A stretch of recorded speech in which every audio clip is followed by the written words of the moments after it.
வகுவாரிய சட்டத்தில் சில திருத்தங்களை கொண்டு வருவதற்கு ஒன்றிய பாஜக அரசு எடுத்த முயற்சிகளுக்கு இந்தியா கூட்டணி கட்சியைச் சேர்ந்த நாடாளுமன்ற உறுப்பினர்கள் கடும் எதிர்ப்பை தெரிவித்திருக்கிறார்கள். இதையடுத்து அது நாடாளுமன்ற கூட்டுக்குழுவினுடைய விசாரணைக்கு அனுப்பி வைக்கப்பட்டிருக்கிறது. இது ஒருபுறம் இருக்கின்ற பொழுது, இந்த வகுவாரிய சட்டத்தில் எந்த மாதிரியான திருத்தங்களை கொண்டு வருவதற்கு ஒன்றிய அரசு முயற்சிக்கிறது? இஸ்லாமியர்கள் ஏன் இதை கடுமையாக எதிர்க்கிறார்கள்? ஒரு தரப்பு இஸ்லாமியர்கள் ஆதரிப்பதாக ஒன்றிய பாஜக அரசு சொல்வது சரியான வாதம் தானா? இந்தியா கூட்டணி இதை ஏன் கடுமையாக எதிர்க்க வேண்டும்? வக்ஃப் வாரியம் என்ற பெயரில் ஹிந்து கோவில்களினுடைய சொத்துக்கள் அல்லது ஹிந்துக்களினுடைய சொத்துக்களை வக்ஃப் வாரியம் ஆக்கிரமித்து வைத்திருக்கிறது என்று ஊடக விவாதங்களில் சொல்லக்கூடிய வலதுசாரிகளினுடைய கருத்தில் இருக்கக்கூடிய நியாயம் என்ன உள்ளிட்ட பல்வேறு கேள்விகளோடு தமிழ்நாடு முஸ்லிம் முன்னேற்ற கழகத்தினுடைய தலைவரும் மனிதநேய மக்கள் கட்சியினுடைய தலைவரும் பாபநாசம் சட்டமன்றத்தினுடைய உறுப்பினருமான முனைவர் ஜவாஹிருல்லா அவர்களை இன்று நாம் நேர்காணல் செய்ய இருக்கிறோம். அவருக்கு வணக்கத்தையும் வாழ்த்துக்களையும் சொல்லி வரவேற்போம். இந்த வக்ஃப் வாரிய சட்டம் ஏன் முதல் நீங்க எதிர்க்கிறீங்க அப்படிங்கிறதுக்கான அடிப்படை, அந்த சட்ட திருத்தத்துல என்னெல்லாம் உங்களுக்கு சிக்கல் இருப்பதாக, இஸ்லாமியருடைய உரிமைகள் இங்கெல்லாம் பறிக்கப்படுவதாக நீங்க நினைக்கிறீங்க அப்படிங்கிற வாதங்களை சொல்லுங்க. அதன் பிறகு சில கேள்விகள் இருக்கு. தொடக்கமாக பண்டிட் ஜவஹர்லால் நேரு அவர்கள் பிரதமராக இருந்தபோது 1954 வக்ஃபு சட்டம் இயற்றப்பட்டது. அதுக்கு முன்னால் கூட ஆங்கிலேயர் காலத்திலேயே அந்த சட்டங்கள் இருக்கின்றது. அதற்கு பிறகு இந்த சட்டங்கள் 1995 அப்போது இருந்த அரசாங்கத்தினால் ஒருமுகப்படுத்தப்பட்டு ஒரு திருத்த சட்டம் இயற்றப்பட்டது நாடாளுமன்றத்தில். 1997 மாநிலங்களவையில் மேற்கு வங்காள வக்ஃபு சொத்துகள் தொடர்பான ஒரு பெரிய சர்ச்சை எழுந்தது. அப்போது ஒரு கூட்டு நாடாளுமன்ற குழுவை அமைப்பது என்று முடிவு செய்யப்பட்டது. அந்த கூட்டு நாடாளுமன்ற குழு பின்னால் மாநிலங்களவையினுடைய துணைத் தலைவராக வந்த கர்நாடகத்தைச் சேர்ந்த கே ரஹ்மான் கான் அவர்கள் தலைமையில் அமைக்கப்பட்டது. அந்த குழு கூட்டு நாடாளுமன்ற குழு இந்தியா முழுவதும் பயணித்தது. தமிழ்நாட்டிற்கும் வந்தார்கள். இங்கு வக்ஃபு தொடர்புடையவர்களை எல்லாம் சந்தித்து கருத்துக்களை எல்லாம் கேட்டு அதன் பிறகு ஒரு அறிக்கையை நாடாளுமன்றத்துக்கு சமர்ப்பித்தார்கள். இதற்கிடையில் டாக்டர் மன்மோகன் சிங் அவர்கள் பிரதமராக இருந்தபோது நீதியரசர் சச்சார் தலைமையிலான குழு, முஸ்லீம்களுடைய சமூக பொருளாதார நிலையை குறித்த அந்த ஆய்வுக்குழு தன்னுடைய அறிக்கையை சமர்ப்பித்தது. அதில் கூட வக்ஃபு சொத்துக்களை பாதுகாப்பதற்காக என்னென்ன நடவடிக்கைகளை எடுக்க வேண்டும் என்று அரசுக்கு பரிந்துரைத்தது. அதுதான் நான் சொல்ல வருகிறேன். சச்சார் குழு பரிந்துரையின் அடிப்படையில் ஏற்கனவே ரஹ்மான் கானுடைய ஒரு கூட்டு நடவடிக்கை குழு இருக்கின்றது. மீண்டும் ஒரு நாடாளுமன்ற கூட்டுக்குழு அதே ரஹ்மான் கான் தலைமையில் அமைக்கப்பட்டு அந்த குழு சச்சார் குழு பரிந்துரை எல்லாம் சேர்த்து 2013 பிரதமர் மன்மோகன் சிங் அவர்கள் இருந்தபோது ஒரு திருத்தம் 2013 வக்ஃப் வாரிய திருத்த சட்டம் நாடாளுமன்றத்தில் ஏற்றப்பட்டது.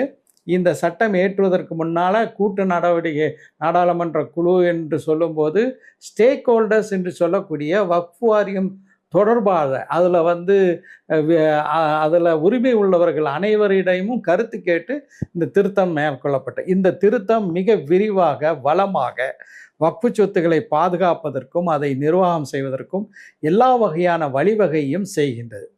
இப்போது புதிதாக இந்த திருத்தங்களை கொண்டு வந்திருக்கிறார்கள் அல்லவா? இந்த திருத்தங்களை பார்க்கும்போது 2013 திருத்தங்களை நீர்த்து போகக்கூடிய வகையில், ஏன் 1995 சட்டத்தையே நீர்த்து போகக்கூடிய வகையில் அதற்கு முந்தைய காலகட்டத்தில் வக்ஃபு நிர்வாகத்தை சீர்குலைத்து வக்ஃபு சொத்துக்களை யார் வேண்டுமென்றாலும் அபகரித்து கொள்ளலாம் என்ற வகையில் அமைக்கப்பட்டிருக்கின்றது. இதில் ஒரே ஒரு எடுத்துக்காட்டை சொல்ல விரும்புகின்றேன். வக்ஃப் வாரிய சட்டத்தில் 52A அப்படிங்கிற ஒரு பிரிவு இருக்கின்றது. அந்த பிரிவு என்ன சொல்கிறது என்றால், யாராவது ஒருவர் வக்ஃபு சொத்தை அபகரித்திருது தெரிய வந்தால் அவர்களுக்கு 2 ஆண்டு கடுங்காவல் தண்டனை அளிப்பதற்கு வழிவகுக்கப்பட்டிருக்கிறது. இந்த திருத்தத்தில் என்ன செஞ்சுருக்காங்கன்னா, அந்த ரிகரஸ் என்று சொல்லக்கூடிய கடுங்காவல் என்பதை நீக்கிவிட்டார்கள். அதற்கு அடுத்ததாக இந்த பழைய, அதாவது தற்போதைய சட்டம், அதான் சட்டம். இப்போ அதுக்கு அடுத்த பிரிவில் கிரிமினல் ப்ரொசீஜர் கோட், இது அடிப்படையில் நடவடிக்கை எடுக்கலாம் என்று சொல்லப்பட்டு இருக்கக்கூடிய விதிகளை எல்லாம் இந்த திருத்த சட்டத்தில் நீக்கிவிட்டார்கள். ஆக வக்ஃபு சொத்துக்களை அபகரித்தவர்கள் எந்த தண்டனையும் இல்லாமல் தப்புவதற்கு வழிவகை செய்து விட்டதோடு மட்டும் இல்லாமல், அப்படி செய்கிறவங்களுக்கு வெறும் 50,000 ரூபா அபராதம் அப்படின்னு சொல்கிறாங்க. கோடிக்கணக்கான ரூபாய் சொத்தை அபகரித்தவனுக்கு 50,000 ரூபா அபராதம் என்பது நியாயமா?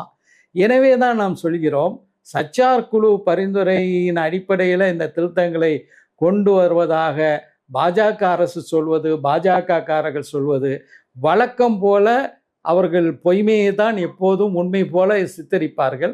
அப்படியான ஒரு சித்தரிப்பு தான். வக்ஃப் வாரியத்தினுடைய அதிகாரங்களை முழுமையாக இன்னொரு பிரிவையும் நான் சொல்ல விரும்புகின்றேன். அந்த வக்ஃபு சட்டத்தில் 40வது பிரிவு, அந்த பிரிவு ஒரு சொத்து வக்ஃபு சொத்தா அல்லவா என்பதை தீர்மானிக்கின்ற ஒரு அதிகாரத்தை வக்ஃப் வாரியத்துக்கு கொடுக்கின்றது. இந்த திருத்த சட்டத்தில் மொத்தமாக அதை அந்த 40வது பிரிவையே எடுத்து விட்டார்கள். இப்போது அப்போ வக்ஃபு சொத்து சொத்தா இல்லையா என்பதை நிர்ணயிக்கக்கூடிய பணியை யார் செய்வாங்கங்கிறது தெளிவான எந்த விதமான தகவலும் இதில் இல்லை. ஆக வக்ஃபு வாரியத்தினுடைய செயல்பாடுகளை முழுமையாக அதை ஒரு அலங்கார அமைப்பாக மாற்றக்கூடிய வகையில் இந்த திருத்தங்களை கொண்டு வந்திருக்காங்க. அவங்க பிரதானமா வலதுசாரி வைக்கக்கூடிய வாதங்கள், பாஜக வைக்கக்கூடிய வாதம் என்பது, இவர்கள் இதை எதிர்ப்பதற்கு காரணம் ஹிந்துக்கள் அல்லது இஸ்லாமியர்கள் அல்லாதவர்கள். இஸ்லாமியர் அல்லாதவர்கள் இப்ப இந்த புதிய சட்ட திருத்தத்தின்படி வக்ஃபினுடைய நிர்வாகத்தில் இடம்பெறுவதற்கான வழிவகை செய்யப்பட்டுள்ளதாக ஒரு கருத்து சொல்லப்படுது. அதனாலதான் எதிர்க்கிறார்கள். அது எப்படி ஒத்துக்கொள்ள முடியும்? இந்து சமய அறநிலையத்துறைக்குள்ள வேற ஒருத்தர் அனுமதிக்க முடியுமாங்கிற விவாதங்கள் எல்லாம் கடந்த 2-3 நாட்களாக நடந்து கொண்டிருக்கிறது. இன்னொன்று, இவங்களுக்கு இவங்க அரசியலமைப்பு சட்டத்துக்கு கட்டுப்பட்டவர்களா இல்லையா? ஏன்னா வக்ஃப் வாரியத்திற்கு சொந்தமான இடம் என்று ஒன்று சொல்லப்பட்டு விட்டால் அதை பத்திரப்பதிவு செய்ய முடியல, அதுல இருக்கிற டிஸ்பியூட்டை பத்தி கலெக்டர்கிட்ட போய் முறையிட முடியாது, நீங்க கோர்ட்டுக்கு கூட போக முடியல அப்படிங்கிற மாதிரியான வாதங்களை வைக்கிறாங்க. அதுக்கான ஒரு தீர்ப்பாயம் இருக்குது, நீங்க அங்கதான் ட்ரிபியூனல் போர்டு இருக்கு, நீங்க நீதிமன்றத்துக்கு கூட போக முடியாது அப்படிங்கிற கருத்து வைக்கிறாங்க. அப்போ நீங்க இருக்கக்கூடிய பல சொத்துக்களை அந்த மாதிரி ஒரு கிராமத்தை, இப்ப திருச்செந்துறைங்கிற கிராமமே வக்ஃப் வாரியத்துக்கு சொந்தமானது அப்படின்னு சொல்றாங்க. இதை எப்படி ஏற்றுக்கொள்ள முடியும் அப்படிங்கிற கருத்தெல்லாம் வைக்கிறாங்க. நீங்க அந்த பக்கம் ஆக்கிரமிப்புன்னு சொல்றீங்க, அவங்க வக்ஃப் வாரியம் என்ற பேரில் இந்த பக்கம் ஆக்கிரமிச்சிட்டாங்க அப்படிங்கிறாங்க. அதுக்கு தெளிவான பதில் சொல்லணும். அதாவது வக்ஃப் வாரியத்திற்கு வக்ஃபு சொத்துக்களை பராமரிக்கக்கூடிய ஒரு சூப்பர்வைசரி, மேற்பார்வையிடக்கூடிய ஒரு பொறுப்பு இருக்கின்றது. அந்த அதிகாரத்தை முற்றிலுமாக இந்த திருத்தங்களின் மூலமாக எடுக்கிறதுக்கு முயற்சி பண்ணியிருக்கிறாங்க. அப்படிங்கிறது ஒரு பக்கம் இருந்தாலும் கூட, இன்றைக்கு இந்தியாவில் இந்திய இராணுவம், ரயில்வே, அதற்கு அடுத்ததாக நாடு முழுவதும் 8,70,000 வக்ஃபுகள், 9,40,000 ஏக்கர் நிலத்தில் இந்த வக்ஃபுகள்லாம் இருக்கின்றது. இப்போ வக்ஃப் வாரியத்திற்கு ஒட்டுமொத்தமான முழுமையான அதிகாரம் இருக்கின்றது. அந்த அதிகாரத்திற்கு எந்த விதமான மேல்முறையீடும் இல்லை என்று சொல்வது மிகப்பெரிய பித்தலாட்டமான, மோசமான, இன்னும் எப்படியெல்லாம் சொல்ல வேண்டுமோ அந்த மாதிரியான ஒரு பொய் அல்லது வடிகட்டிய பொய். ரொம்ப சாதாரணமாக சொல்லலாம். காரணம் என்னவென்றால், வக்ஃப் வாரியம் ஒரு வக்ஃபு சொத்தை இது எங்கள் சொத்து, வக்ஃபு சொத்து என்று அறிவிக்கின்றது என்று சொன்னால், அதில் பாதிக்கப்படக்கூடியவர் நிச்சயமாக வக்ஃபு தீர்ப்பாணையத்துக்கு போகலாம். இந்த வக்ஃபு தீர்ப்பாணையத்தை பற்றியும் ஒரு விளக்கம் தர விரும்புகின்றார். அதற்கு பேர் வேண்டுமென்றால் வக்ஃபு தீர்ப்பாணையம் இருக்குது. நாட்டில் பல்வேறு விஷயங்களுக்காக தீர்ப்பாணையங்கள் இருக்கின்றது. இந்த தீர்ப்பாணையத்துக்கான நீதியரசரை யார் நியமிக்கிறாங்கன்னா மாநில அரசு தான். அது ஒரு நீதிமன்றம் போன்று தான். அப்போ அந்த வக்ஃபு தீர்ப்பாணையத்தில் அவர்கள் போய் புகார் சொல்லலாம். அந்த புகாரில் ஒரு தீர்ப்பு வழங்கப்படுகிறது. அதிலேயும் அந்த சம்பந்தப்பட்டவர் இல்லை எனக்கு அநீதி இழைக்கப்பட்டிருக்கின்றது என்று எண்ணுவாரேயானால் அவர் உயர்நீதிமன்றம், உச்ச நீதிமன்றம் வரைக்கும் சென்று உச்சநீதிமன்றம் சொல்வதுதான் இறுதி தீர்ப்பாக இருக்க முடியுமே தவிர வக்ஃப் வாரியத்தினுடைய தீர்ப்பு இறுதியானதல்ல. இங்கே எங்கே அரசமைப்பு சட்டத்தை மீறுகிறோம்? உண்மையில் சொல்லப்போனால் இந்த பாஜக கொண்டு வந்திருக்கின்ற இந்த திருத்தங்கள் அரசமைப்பு சட்டத்தினுடைய 25வது பிரிவு, 26வது பிரிவு, 29வது பிரிவு, 30வது பிரிவு, இந்த அரசமைப்பு சட்டத்தினுடைய அத்துணை பிரிவுகளுக்கு முரணாக இந்த திருத்தங்களை கொண்டு வந்துவிட்டு வக்ஃப் வாரியம் அரசமைப்பு சட்டத்தை மதிக்கிறது இல்லை அப்படின்னு சொல்வது ஏற்றுக்கொள்ள முடியாத ஒன்று. இரண்டாவதாக, நீங்கள் குறிப்பிட்ட திருச்செந்துறை பிரச்சனையை நான் எடுத்து சொல்ல விரும்புகின்றேன். திருச்சி மாவட்டத்தில் ராணி மங்கம்மா அவர்களுடைய ஆட்சி காலத்தில் அந்த திருச்செந்துறை கிராமத்தை வக்ஃபு செய்கிறாங்க. அதுக்கான செம்பு பட்டறை எல்லாம் இருக்கின்றது. அந்த கிராமம் அப்போது 350 ஏக்கர். இப்போது அந்த கிராமம் விரிவாகிவிட்டது. அது கிட்டத்தட்ட 650 ஏக்கராக இருக்கின்றது. அப்போது இந்த வக்ஃபு இது தொடர்பான ஒரு விவரங்கள் வரும்போது ஆவண காப்பகத்திலிருந்து இந்த திருச்செந்துறை கிராமம் வக்ஃபு கிராமம் அப்படின்னு ஆவண காப்பகத்திலிருந்து பெறப்பட்ட ஒரு ஆவணம் இருக்கின்றது. அந்த ஆவணத்தின் அடிப்படையில் தான் அதை வக்ஃபுன்னு சொல்கிறாங்க. இதுக்காக வேண்டி உடனடியாக வக்ஃபு வாரியம் அங்கே போய் அந்த இடம்லாம் எங்களுக்கு தான், இருக்கிறவங்கெல்லாம் காலி பண்ணுங்கன்ட்டு யோகி ஆதித்யநாத் செய்கிற மாதிரி புல்டோசரும் கையுமா அங்கே வக்ஃப் வாரிய தலைவர் போய் நிற்கலை, அல்லது வக்ஃப் வாரிய அதிகாரிகள் போகலை.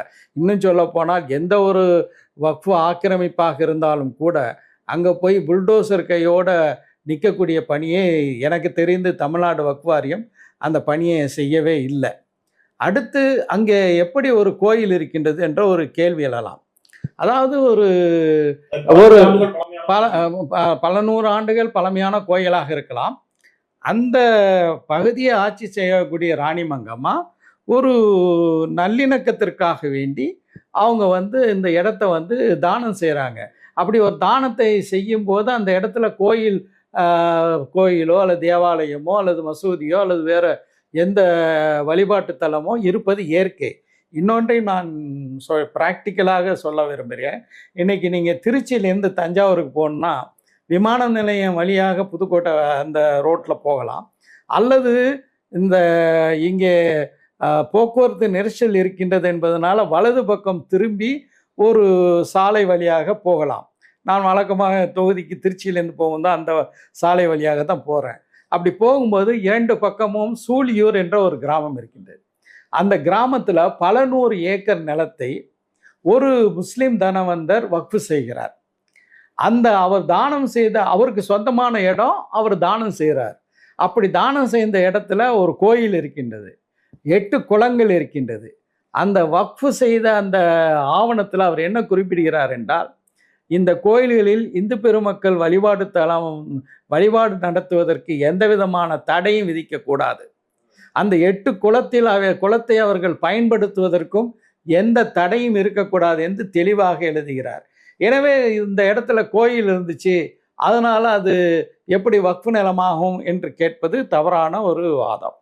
அடுத்து மிக முக்கியமாக இன்னொன்றையும் நான் சொல்லிக்கொள்ள விரும்புகிறேன். தமிழ்நாட்டில் இருக்கக்கூடிய பள்ளிவாசல்களாக இருக்கட்டும், அல்லது கோயில்களாக இருக்கட்டும், அல்லது தேவாலயங்களாகட்டும், அல்லது வழிபாட்டு தலங்களாக இருக்கட்டும், பல 100 ஆண்டுகள் உள்ள அந்த வழிபாட்டு தலங்கள்கிட்ட போய் நீங்கள் உங்களுடைய டாக்குமெண்ட்டை, சொத்து பத்திரத்தை கேட்டிங்கன்னா யாராலையும் அதை தர முடியாது. அது பள்ளிவாசலாக இருக்கலாம், கோயிலாக இருக்கலாம், தேவாலயம் இருக்கலாம். இந்த புதிய திருத்தத்தில் என்ன சொல்கிறாங்கன்னா, ஒரு குறிப்பிட்ட இடம் வக்ஃபுன்னா அதுக்கான அந்த டாக்குமெண்ட், அந்த ஆவணம் இருந்தால்தான் அது வக்ஃபு என்று கருதப்படும் அப்படின்னு சொல்கிறாங்க. அப்படின்னா ஒரு பாபரி மஸ்ஜிதை பட்டப்பகலில் அபகரித்தார்கள். நாடு முழுவதும் இருக்கக்கூடிய பள்ளிவாசல்களை அபகரிப்பதற்காக செய்யப்பட்டிருக்கக்கூடிய ஒரு பெரிய சதியாகவே இந்த திருத்தங்களை நான் பார்க்கிறேன். ரொம்ப பழமையான பள்ளிவாசல்களுக்கோ அல்லது வகுப்பாரிய சொத்துக்களுக்கோ ஆவணங்கள் இருக்காதுங்கிறீங்களா? ஆவணங்கள் என்று சொல்லும்போது அந்த சொத்து, அந்த அந்த இடம் அவர்களுக்கு சொந்தமானது அப்படிங்கிற அந்த பத்திரம் இருக்குல்ல, அது முப்பாட்டம் அதுக்கு முன்னாடி உள்ள பாட்டங்காலத்து பத்திரம். சில பேர் அதை பராமரித்து வைக்கிறதுக்கலாம். அது நான் சொல்றது பள்ளிவாசலுக்கு மட்டும் இல்லை, எல்லாத்துக்குமே அந்த பத்திரங்கள் இல்லாமல் கூட இருக்கலாம். ஆனால் அது இந்த கோயில், இந்த பள்ளிவாசல், இந்த தேவாலயம் பல ஆண்டுகளாக பழக்கமாக இருக்கின்றது. இவங்க என்ன பண்ணுறாங்கன்னா, எதை ஒன்றை வக்ஃபாக நாங்கள் ஏற்றுக்கொள்வோம்னா இந்த பத்திரம் இருந்தால் தான் ஏற்றுக்கொள்வோம் அப்படின்ற ஒரிஜினல் டாக்குமெண்ட் இருக்கணும் அப்படின்ட்டு இந்த திருத்த சட்டத்தில் சொல்கிறாங்க. வழிபாட்டு தலங்களை இவர்கள் அகற்றுவதற்கு அல்லது இடிப்பதற்கு சரி செய்கிறார்கள் அச்சத்தை. நிச்சயமாக அந்த வக்ஃபை ஆக்கிரமிப்பதற்கான வழிவகையை செய்வதற்காக வேண்டி இவர்கள் எல்லா அளவுக்கும் செல்லக்கூடியவர்கள். இந்த அளவுக்கும் அவர்கள் செல்ல துணிவார்கள் என்கிறது தான். பட் இதுல நீங்க மாற்று மதத்தினரும் இந்த நிர்வாகத்தில் தலையிடலாம் என்பது. அதாவது இன்னும் ஒன்றை சொல்லிக்கொள்ள விரும்புகிறேன். நல்ல கேள்வி. பரவலாக வக்ஃப் வாரியத்தினுடைய வக்ஃபு கவுன்சில்லையும் வக்ஃப் வாரியத்திலும் அதாவது 2 படித்தரம் இருக்குது. ஒன்று ஆல் இந்தியா வக்ஃப் கவுன்சில், இன்னொன்று மாநிலங்களில் இருக்கக்கூடிய வக்ஃப் வாரியம்.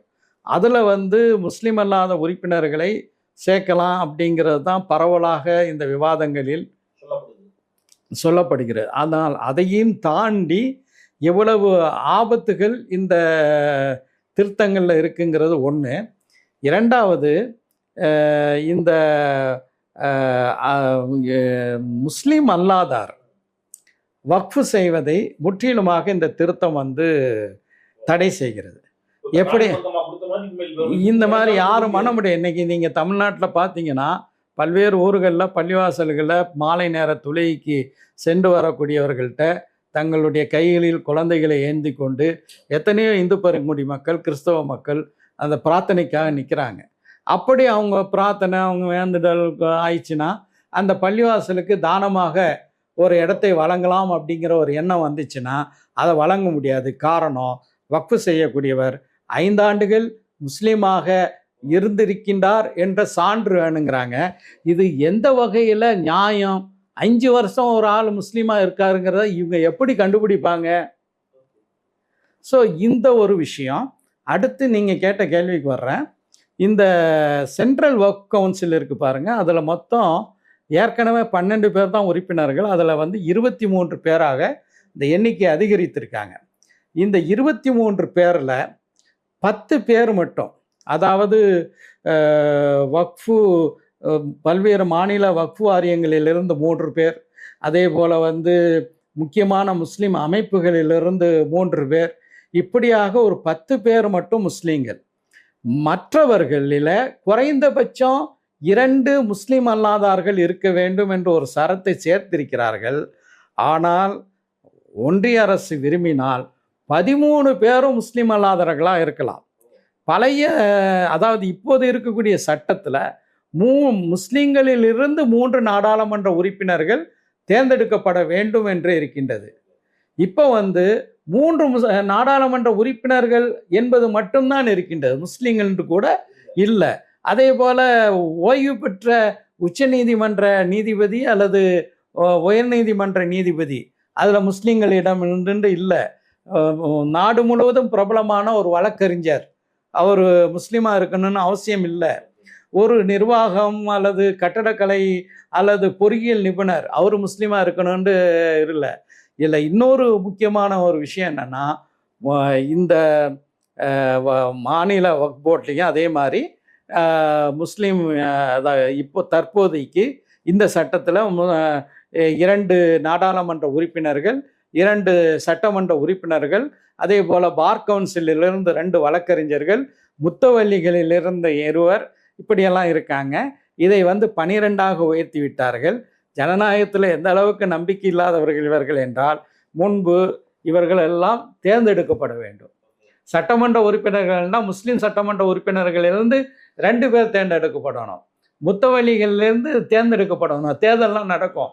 இப்போ அனைத்தையுமே நியமனம் என்று செய்து விட்டார்கள். ஆக நான் சதித்திட்டம் என்று சொன்னேன் அல்லவா, வக்ஃபு கவுன்சிலில் பெரும்பாலும் பாஜக காரர்களை கொண்டு நிரப்பிவிட்டு இந்த வக்ஃபு சொத்துக்களை எல்லாம் கபலீகரம் செய்யக்கூடிய ஒரு மிகப்பெரிய ஒரு சதியாக இதை பார்க்கிறோம். இதுல நீங்க இது இப்போ வெற்றி பெறவில்லை, அதுவும் தடுத்து நிறுத்தப்பட்டு விட்டது, அதனால அச்சம் கொள்ள தேவையில்லைங்கிற ஒரு பார்வை இருக்குது. ஏன்னா இப்போ ஜேபிசிக்கு அனுப்பிட்டாங்க, ஜாயிண்ட் பார்லிமெண்டரி கமிட்டிக்கு இது அனுப்பப்பட்டிருக்கிறது.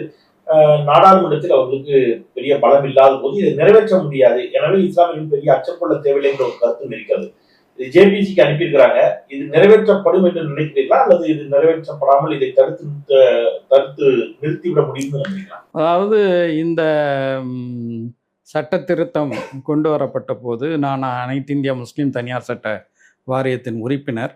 எங்கள் வாரியத்தின் சார்பாக நம்முடைய மாண்புமிகு தமிழ்நாட்டு முதலமைச்சர், திமுகவுடைய தலைவர் தளபதி மு.க. ஸ்டாலின் அவர்கள், அதே போல் காங்கிரஸினுடைய இடதுசாரி கட்சிகள் வைகோ அவர்கள், அதே போல் நம்முடைய விசிகாவுடைய திருமாவளவன், இதுபோன்று தமிழ்நாடு தலைவர்கள் அனைவரையும் நான் தொடர்பு கொண்டேன்.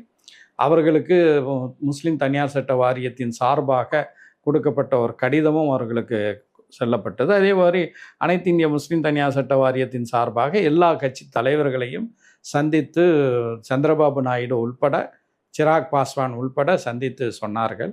நாடாளுமன்றத்தில் பாஜக கூட்டணியில் இடம்பெற்றிருக்கக்கூடிய தெலுங்கு தேசம் இந்த சட்டத்தை வரவேற்கிறோம், ஆனால் இது கூட்டு நடவடிக்கை நாடாளுமன்ற குழுவுக்கு அனுப்ப வேண்டும்னு அவங்களும் பேசினாங்க. அதே மாதிரி எல்ஜேபி பஸ்வான் கட்சியும் பேசியது. இந்த அடிப்படையில் தான் ஒரு கூட்டு நாடாளுமன்ற குழு அமைக்கப்பட்டிருக்கிறது. இந்த குழுவுக்கு உறுப்பினர்கள்லாம் அறிவிக்கப்பட்டிருக்காங்க. யார் தலைவர் என்பது அறிவிக்கப்படலை.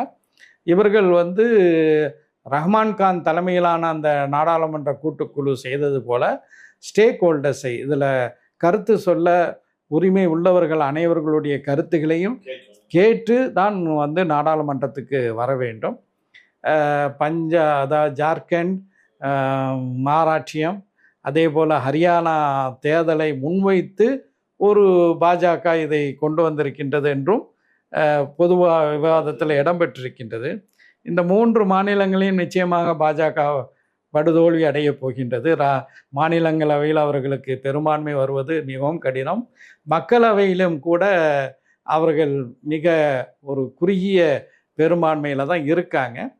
அதனால் இந்த செலக்ட் கமிட்டிக்கு அனுப்பியதுனால நம்ம நிம்மதி பெருமூச்சு விடலாம் என்று நான் சொல்ல மாட்டேன். தொடர்ந்து அரசமைப்பு சட்டத்தை பாதுகாப்பதற்காக, அரசமைப்பு சட்டத்தினுடைய விழுமியங்களை, அது சிறுபான்மை மக்களுக்கு தந்திருக்கக்கூடிய உரிமைகளை காப்பதற்காக அனைத்து கட்சிகளும் இதற்கு எதிராக தொடர்ந்து வலிமையாக குரல் கொடுக்க வேண்டும் என்று கேட்டுக்கொள்கிறேன். ஒரே ஒரு இது, மொத்தமாக இந்த வக்ஃப் வாரியத்தை முடக்கணுங்கிறதுக்கு இன்னொரு காரணம் என்னென்னா, வக்ஃப் வாரியத்தினுடைய செயல்பாடுகளுக்கு அந்த வக்ஃபிலேருந்து வரக்கூடிய வருவாயில் 7 விழுக்காடு ஆண்டுதோறும் அந்த ஆண்டு வருவாயில் கொடுக்கணும். அதை 5 விழுக்காடாக குறைச்சிருக்காங்க. அப்போ மொத்தமாக வக்ஃப் வாரியத்தை முடக்க வேண்டுங்கிறது இவர்கள் கொண்டு வந்திருக்கிற அந்த திருத்தங்களிலிருந்து அம்பலமாக இருக்கிறது. சொன்ன மாதிரி தமிழ்நாட்டு சமீபத்தில் பார்த்தோம், ஒரு பள்ளிவாசல் கட்டி அதனுடைய திறப்புடாவுக்கு அதற்கு இடம் கொடுத்து அதனுடைய திறப்புடாவுக்கு பெருமுறை உதவி செய்த அது ஒரு முழுக்க இந்துக்கள். அதே மாதிரி ஒரு ஊர்ல பிள்ளையார் கோயில் கட்டுவதற்கு இடம் கொடுத்தது இஸ்லாமியர்கள். அந்த ஊர்ல பிள்ளையார் கோயில் கட்டுறதுக்கு இடம் இல்லை என்று சொல்லும்போது ஜமாத்துக்கு சொந்தமான இடத்த பிள்ளையார் கோயில் கட்ட கொடுத்தாங்க. இந்த பக்கம் பள்ளிவாசல் திறப்புடாவுக்கு விமர்சையாக சீரெடுத்து வந்த இந்துக்களையும் பார்த்தோம். இப்போ இது பரஸ்பரம் இருக்கக்கூடிய நல்லிணக்கம், நீங்க சொன்ன அந்த பகுப்பு செய்யக்கூடாது, இஸ்லாமியர்களாகத்தான் இருக்க வேண்டும் என்பது போன்ற நோக்கங்கள் அவருடைய நோக்கத்தையே சந்தேகத்துக்குள்ளாக்குவதாக இருக்குது அப்படின்னு சொல்லியிருக்கீங்க. தொடர்ந்து இது குறித்து மக்கள் மன்றத்திலும் நீதிமன்றத்திலும் சட்டமன்றத்திலும் இதற்காக குரலில் கூறக்கூடிய உங்களுடைய நியாயமான கோரிக்கைகள் வெளுக்கும் என்று வாழ்த்தி உங்களுடைய வரைக்கும் கருத்து பெருக்கும் நன்றி. இந்த வாய்ப்புக்கு தமிழ் கேள்விக்கு என்னுடைய நெஞ்சார்ந்த நன்றியை தெரிவித்துக் கொள்கிறேன். இந்தியா எப்பொழுதுமே இப்படித்தாங்க இருந்திருக்குது. மத நல்லிணக்கம் அப்படிங்கிறதா இந்தியாவுடைய ஆக சிறந்த சிறப்பு. சபரிமலை சென்றாலும் கூட ஐயப்பனை தரிசிப்பவர்கள் வாவூர் சுவாமியை தரிசிப்பது இங்கே வழக்கம். இங்கே மதம் தாண்டி மனிதநேயம் எல்லா காலமும் தலை தூங்கி இருந்திருக்கிறது. அதற்கு இடையூறு ஏற்படுத்தக்கூடியதாக இந்த வக்ஃப் சட்ட திருத்தம் இருக்கும் என்று இஸ்லாமியர்கள் அஞ்சுகிறார்கள். அவர்கள் அச்சத்தில் நியாயம் இருக்கிறது.